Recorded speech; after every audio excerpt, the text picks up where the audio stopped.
Thank you all, ladies and gentlemen. First slide, please.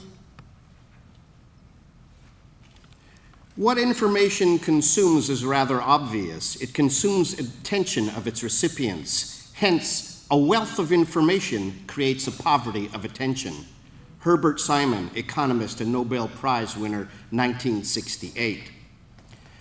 My purpose in the next 7 minutes is to stimulate thinking of the future of civility in the public domain by focusing upon an interdisciplinary area called the attention economy. I'll repeat that again, the attention economy. The attention economy brings together lenses used in 3 fields of discourse: social psychology, economics, and technology studies. From social psychology, it borrows the idea of mindedness, that humans attend to reality selectively by attending to certain aspects, front burner attention, while pushing others into back burner or even inattentive status. From economics, it suggests that at a macroanalytic level, what is scarce is not information, but attention. All of you who go around talking about the information society have the dog by the wrong end. You're picking it up by the tail. Really, what is scarce is attention. From technology, it borrows the discussion of how the platform is replacing the market and how this is escalating a competition over who gets attention. In this discussion tonight, I, A, introduce the attention economy, B, show its relationship to the much more frequently discussed information society, and C, use insights to point towards 5 changes that thinking about the attention economy leads to in civility in the public domain. I chose this particular topic because of the notion of the public sphere that the global civic society is interested in. First slide, please. The first slide speaks to the marketplace of quiet signals. Using condensed symbols, we might say that the book and the selling of it creates a market in which signal sellers, called authors, use intermediaries, called publishers, to get their attention-getting commodities to book purchasers or signal receivers. In this simple market, attention-getting is voluntary, front burner, non-intrusive, at least to those who read the signal sender's works, authors, and speak about it with others. It is supposed that successful signal senders or attention getters get reputations by building up a bevy of satisfied readers. Moreover, the style and substance used by successful signal senders, in our instance, authors of books, by and large becomes a model for those who seek to succeed at sending signals in this market. Attention markets are rarely visible. Next slide. The individual immersed in his computer in Bryant Park is engaged in the attention economy. The attention economy ports towards very different premises than a much better known competitor, the information society. However, one must note that information is far from scarce. From an information receiver perspective, we are flooded with it. By one analysis, there are more facts in a single edition of the Sunday New York Times than anyone in the world could have commanded in, say, the 15th century. In 1472, for example, the best university library in the world at Queen's College in Cambridge had 199 books. Today, more than 300,000 new books spew forth from worldwide presses every year. The web includes at least 2 billion pages, a large chunk of which can't even be found with the best search engine. And let's not forget that there are 11,339 distinct electronic bases, up from the 301 electronic bases in 1975. The information society draws attention to information overload or glut. It does not draw attention to what is scarce, namely itself, attention. Today, as is clear in slide 3, women looking at map, we navigate our built environment by paying attention to important signs and wayfinder information. This requires several skills. One must pay attention to that which is relevant. To do so, social psychologists point out that we tend to create bandwagons. When a large number of persons pay attention to a signal as relevant, we assume it is valuable and relevant. Of course, in attention economy, those of you that are on the ball are beginning to connect the attention economy to celebrity, scandal revelations, the politics of character assassination, and the increasing likelihood that attention will be paid to those who disrupt routine. And of course, if you're thinking of civility, those who disrupt routine are hardly so. Social, psychological, and economic studies indicate as we move from markets in which people know one another and intend to continue transactions over time, a degree of trust and civility sets in.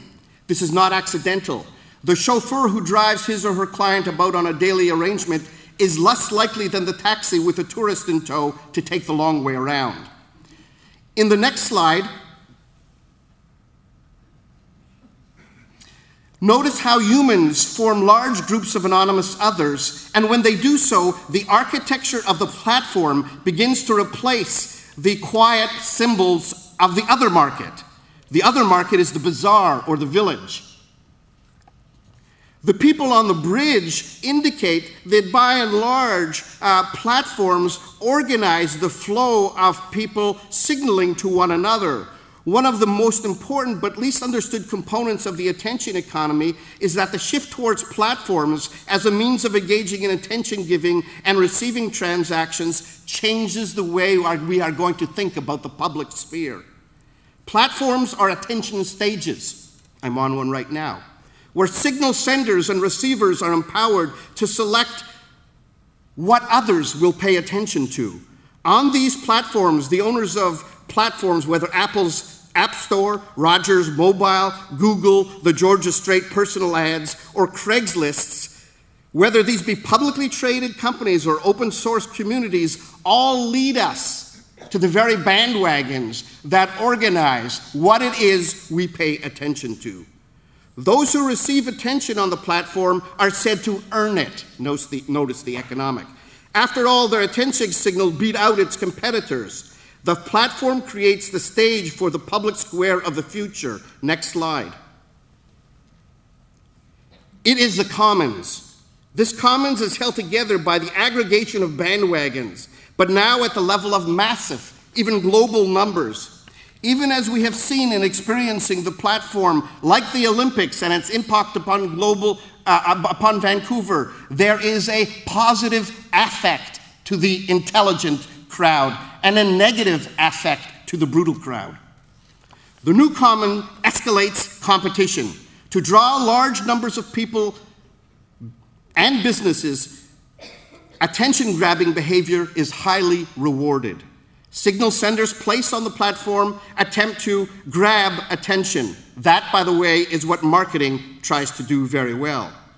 Those who pay attention to others' signals diminish their economic and persuasion powers by turning in a direction and away from another. Those who capture attention create a desirable phenomena called stickiness. Stickiness refers to the ability of the attention signal, for example, a website or a political campaign, not merely to attract attention, but to sustain the signal receiver's interest over time. We heard Borealis today.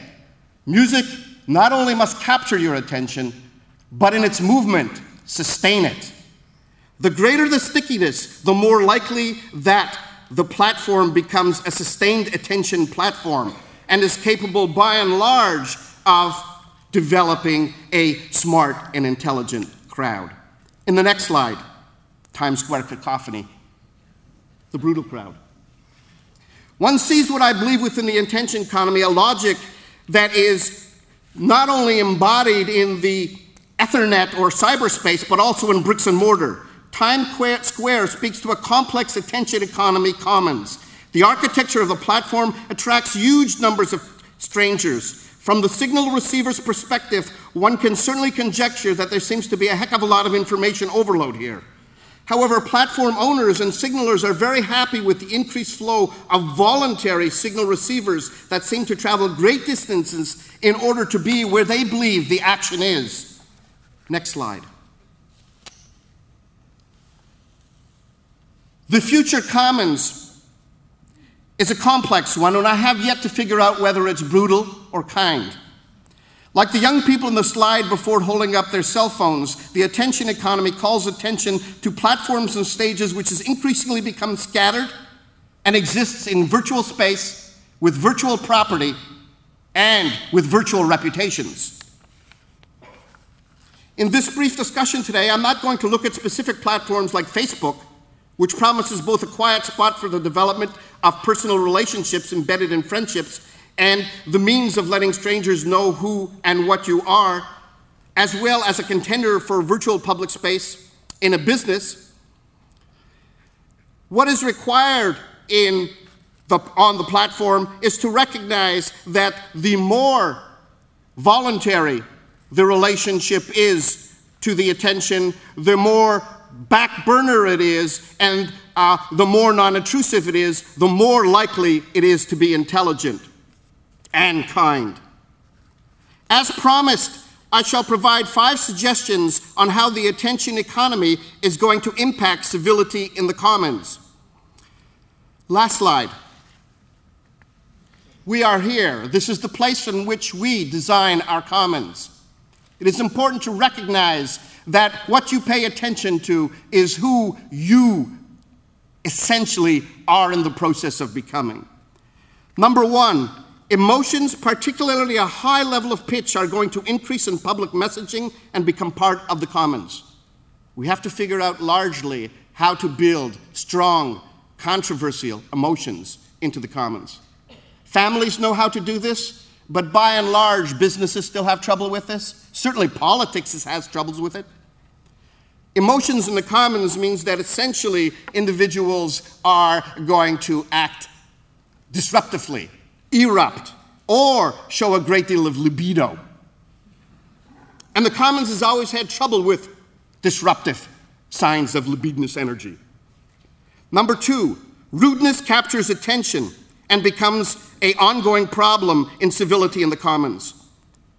Notice rudeness does not sustain attention, but it captures it. We could look at Paris Hilton. We could look at all forms of what I call celebrity of rudeness. Periodic rudeness, however, can capture attention. Do recognize that how we handle rudeness is a great deal with the design of the future common. How we handle rudeness in virtual worlds, a great deal of emphasis here. Number 3, the beeps and sounds that auditorily call receivers to a platform will become shriller and more demanding. The noise of the commons is part of its design. All those who were told to put on their cell phones, all those who find that when they go to a video arcade, the beeping and the popping of noise sounds this is going to be part of where the action is. And the reason, by the way, that silence is not part of the commons is silence does not, by and large, capture our attention. The only way in which silence captures our attention is when it disrupts the cacophony. So leaving Times Square for the wilderness is a perfect example of that.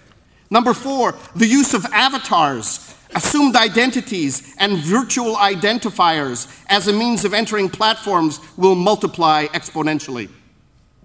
The idea that you have a fixed identity and the sort of authenticity that was sought after in the 60s may be a thing of the past. The commons may be people with those who are not as they present themselves. And in some senses, this means that both there is a lot of shilling and a lot of commercial activity, but there's a lot of search. The commons invites you to become something other than you were born into. The commons is a platform where mobility, rather than tradition, offers itself. Number 5, and last, more and more individuals will bypass the corporation or conventional workplace in their bid for wealth and go directly to attention-grabbing, attention-sustaining platforms like the web and sell their brand or story for what in some instances may be a fortune. See American Idol, Canadian Idol. Conclusion. As a postscript, it's important to note that the operation of the persistence paradox in the attention economy. What this means is that styles and messages of getting attention have a relatively short lifespan. In other words, once attention-getting techniques or messages are successful, they will be emulated, and as a consequence, large portions of the public will become desensitized to it. What this means is that at a collective level, the future speaks not simply to the commons in which attention grabbers become more and more prevalent, but one in which attention grabbing requires continual repackaging and ongoing development of breaks to the histrionic nature of this commons. Thank you very much.